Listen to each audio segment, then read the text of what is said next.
भाजपा के राष्ट्रीय महासचिव डॉक्टर अरविंद राजभर ने प्रेस कॉन्फ्रेंस की। वहीं 9 फरवरी को भारतीय सुलेहदेव जयंती की तैयारियों को लेकर यह प्रेस कॉन्फ्रेंस की गई। कुंभ में हुई भगदड़ और अखिलेश यादव के बयान पर भी उन्होंने हमले किए हैं। उन्होंने कहा कि मिल्कीपुर चुनाव को लेकर सांसद को नाटकबाज बताया, अयोध्या कांड में सपा को ही दोषी बताया है। 9 फरवरी को सभी स्कूल कॉलेजों में संविधान की पढ़ाई को लेकर भी बल दिया है।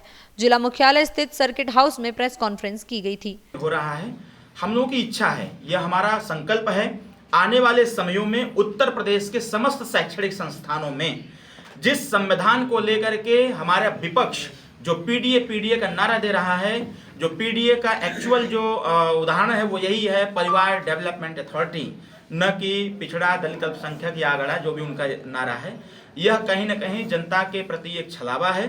सुहेलदेव भारतीय समाज पार्टी इस बात पर पुरजोर तरीके से काम कर रही है कि जो लोग संविधान का सहारा लेकर के जनता की आंखों में धूल झोंकने का काम किए, संविधान को जेब में रख करके, सर पे रख करके, सीने से लगाने से जनता के हितों की रक्षा नहीं हो सकती है। इसलिए सुहेलदेव भारतीय समाज पार्टी 9 तारीख को यह निर्णय लेगी सामूहिक तौर पर कि उत्तर प्रदेश के समस्त शैक्षणिक संस्थानों में, चाहे गवर्नमेंट हो, चाहे प्राइवेट कॉलेज हो, प्राइवेट स्कूल हो, हर स्कूलों में भारतीय संविधान का पूर्ण अध्ययन अनिवार्य कराना है। सुहेलदेव भारतीय समाज पार्टी 9 तारीख को इस संकल्प को लेकर के इसी सरकार में यह निर्णय लेगी कि हर शैक्षणिक संस्थानों में अगर सारे सब्जेक्ट, सारे विषय पढ़ने अनिवार्य हैं, तो उसी प्रकार से संपूर्ण भारतीय संविधान को पढ़ना अनिवार्य कर दिया जाए, जिससे जो हमारे छात्र और छात्राएं हैं वो अपने हितों की रक्षा स्वतः कर सकें, अपने हिस्सेदारी भागीदारी के प्रति स्वतः जागरूक। देखिए, सुहेलदेव भारतीय समाज पार्टी के एजेंडे पर ही हमारी एनडीए सरकार काम कर रही है। हमारी पार्टी के अब तक के जितने एजेंडे रहे हैं, उन सारे एजेंडे को फुलफिल करने का काम किसी ने किया तो भारतीय जनता पार्टी एनडीए सरकार ने किया।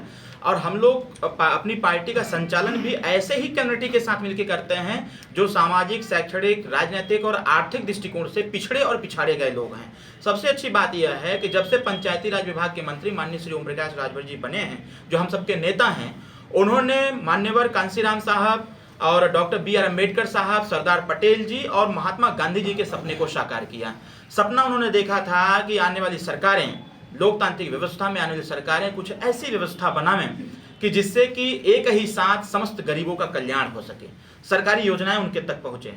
और उन्होंने जो सपना देखा था, उस सपने को साकार करने का काम हम सबके नेता माननीय ओम प्रकाश राजभर जी ने किया, जीरो पॉवर्टी स्कीम ला करके। जीरो पॉवर्टी स्कीम में न जाति देखा जा रहा है, न धर्म देखा जा रहा है, न ऊंच न नीच, किसी प्रकार से नहीं। बस उनको यह देखा जा रहा है कि सामाजिक, शैक्षणिक, आर्थिक और नौकरियों में जो पिछड़े पिछाड़े गए लोग हैं, ऐसे लोगों को जीरो पॉवर्टी स्कीम का लाभ दिया जा रहा है। और अधिकारियों की कमेटी बनाई गई है निचले स्तर पर, वो सर्वे कर रहे हैं।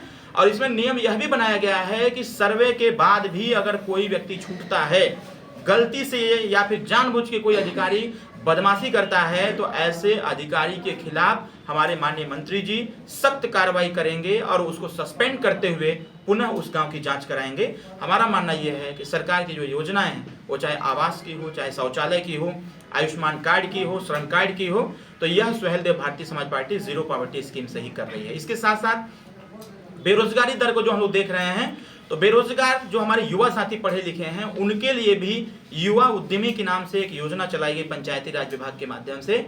और यह तय किया गया कि 5 लाख रुपए कोई भी बैंक बिना ब्याज और बिना गारंटी के उनको लोन देगा, वह अपना बिजनेस व्यापार करेंगे ताकि बेरोजगारी दर घटाया जा सके।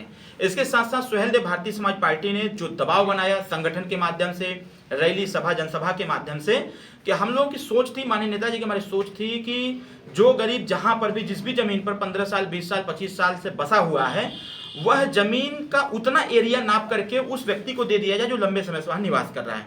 अभी घरौनी योजना आई, घरौनी योजना के माध्यम से उन गरीबों को, जो गरीब जहां बस गया है, घरौनी योजना का सर्वेक्षण हो रहा है, ड्रोन सर्वे भी हो रहा है, और सर्वेक्षण के उपरांत जितना वो एक्वायर किया हुआ है उतना जमीन का खसरा खतौनी उसके नाम से दिया जा रहा है।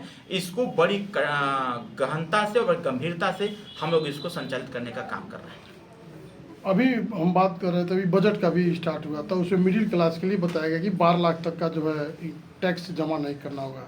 क्या लगता है, गरीबों का एक प्रलोभन देने का काम किया जाए? नहीं, ये प्रलोभन नहीं है, ये सहूलियत कहा जा सकता है, क्योंकि यह सबसे अच्छी बात है कि भाई जो मध्यम वर्ग के लोग हैं, 12 लाख रुपए पर जो उनके इनकम 12 लाख रुपए है, तो उसे कोई टैक्स नहीं देना पड़ेगा। तो यह सरकार का अच्छा निर्णय भी रहा है। पूंजीपति जो हजारों हजार करोड़ रुपया कमाते हैं, तमाम टैक्स वसूलते हैं, तो ऐसे लोगों से सरकार ऐसे लोगों से टैक्स वसूलने का काम करेगी और उनके टैक्स के पैसे से हमें लगता है कि उत्तर प्रदेश को उत्तम प्रदेश बनाने का जो संकल्प है हमारी सरकार, उसके लिए गतिमान भी है और आगे अग्रसर भी है वाली है। भगदड़ जो महाकुंभ में हुआ वह सोची समझी और साजिश थी। साजिश का शिकार महाकुंभ हुआ, जिसमें हताहत भी हुआ, जनहानि भी हुई और इससे थोड़ी सी सरकार को भी लोगों ने कटघरे में रखा। सरकार उस पर एक जुडिशियल कमेटी बना करके जांच करा रही है और आप भी देख रहे हैं कि प्रतिदिन उसमें जो संलिप्त लोग हैं ऐसे लोगों की गिरफ्तारी भी हो रही है। कुछ पत्रकार साथी भी उसमें इन्वॉल्व थे, कुछ सोशल मीडिया जो संचालित करते थे वह भी उसके जिम्मेदार थे। जिन लोगों ने माहौल खराब करने का काम किया, सरकार ने उनके साथ कड़ाई से कानून का सहारा लेते हुए उसका पालन किया और ऐसे लोगों को गिरफ्तार करने का प्रयास भी किया। सबसे अच्छी बात है कि हताहत होने के बाद माननीय मुख्यमंत्री जी ने जितने लोगों की मृत्यु हुई सभी लोगों को 25-25 लाख रुपए का एक अनुदान देने का भी काम किया है और जो लोग भी ऐसे भगदड़ को मचाने का काम किए, जो वहाँ के चश्मदीद गवाह थे, ऐसे लोगों का स्टेटमेंट लेकर के सरकार उन पर कठोर से कठोर कार्रवाई कर रही है। अखिलेश यादव का भी बयान आया था। देखिए, अखिलेश यादव के बयान को मैं बहुत ज़्यादा सीरियस नहीं लेता। सीरियस इसलिए नहीं लेता हूँ क्योंकि अखिलेश यादव जी उस समय एक बयान दिए थे जब कुंभ चल रहा था, तो अखिलेश यादव जी ने कहा कि भाई कुंभ में वही लोग स्नान कर रहे हैं जो लोग पापी हैं, जो पाप किए हैं वो जा करके अपना पाप धुल रहे हैं। मैंने देखा कि 2 दिन बाद ही अखिलेश यादव जी ट्वीट करते हैं, ट्वीट करके यह लिखते हैं कि गंगा नदी में स्नान उन्होंने किया। फिर मेरा रिट्वीट हुआ, फिर ट्वीट हुआ, जवाब गया कि भाई आपने कौन सा पाप किया था।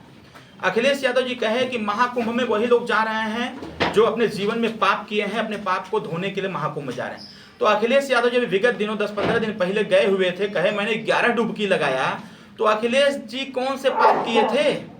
ऐसे अगर उनको लगा कि मैंने पाप किया है, अपनी सरकार में लोगों के ऊपर लाठी बरसाया, महिलाओं के साथ दुराचार हुआ, लोगों की जमीन कब्जा की गई, युवाओं का रोजगार छीना गया, आरक्षण छीना गया, अगर ये सारे पाप करके अखिलेश यादव जी तृप्त नहीं हो पा रहे हैं तो तृप्ति के लिए महाकुंभ गए थे। तो इसलिए मैं अखिलेश जी के स्टेटमेंट को बहुत सीरियस नहीं लेता हूं। अभी आपने देखा होगा कि अभी कल मिल्कीपुर का चुनाव था, वहां के जो सांसद हैं, वीडियो सोशल मीडिया पर वायरल हुआ, रो रहे थे, बे बे चिल्ला रहे थे। तो ड्रामेबाज सांसद है, और वो सांसद जो ड्रामेबाज है, नौटंकीबाज है, ऐसा लगता है कि वो नौटंकी करते हैं। अभी जब चुनाव चला, चुनाव जीते, वो जीतने के बाद जब पूरा देश चाह रहा था कि आप अयोध्या से जीते हुए हैं, तो अयोध्या की नगरी भगवान श्री राम की है, तो वहां का संबोधन ही जय श्री राम से चालू होता है। जब किसी पत्रकार साथी ने उनसे कहा कि क्या आप जय श्री राम बोल सकते हैं, तो क्या कतई नहीं बोल सकता। तो उन्होंने बोला जय संविधान बोल सकते हैं, तो चुप हो गए।